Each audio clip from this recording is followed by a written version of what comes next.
Alright, yeah, welcome back. So today I got a 2013 Nissan Sentra SR right here. So the customer complained that they take it to the dealership to get their car running right. But what I noticed, there are some wire loose there. I noticed maybe some rat or something cut the wires. I don't know what's cut wire, but someone tried to connect it with a new connector because the other one get damaged or something.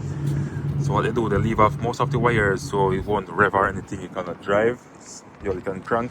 So I'm going to show you how to connect it, guys. It's a bit windy, so sorry about the delay. So let me show what's going on here. So on this connector, there are some numbers from 1 to 6. Right here, let me see if I can show you guys. As you can see, you got 1, 2, 3, 4, 5, 6. So let me start from number 1. So this is number 1 right here. So if I can get it right. This is number 1.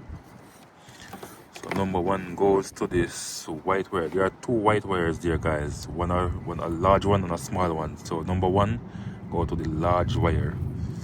Right, this is the largest one right here, and this is the small one. That's number 1. And number 2. This is number 2 right here. When I fix up this wire better, go to the pink wire right here, guys. So that pink one, that's number 2. And number 3. Number 3 goes to the red wire right there. That's the red one. Number 3. Number 4. Number 4 go to this small white wire. That's number 4, guys. Number 4. And right there I got number 5 goes to the black wire.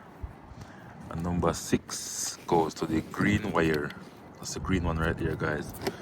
So I hope this video helped you all out there. If you're having the same issue with your Sentra, you can use this wire match to get it right. So thanks for watching. Please subscribe.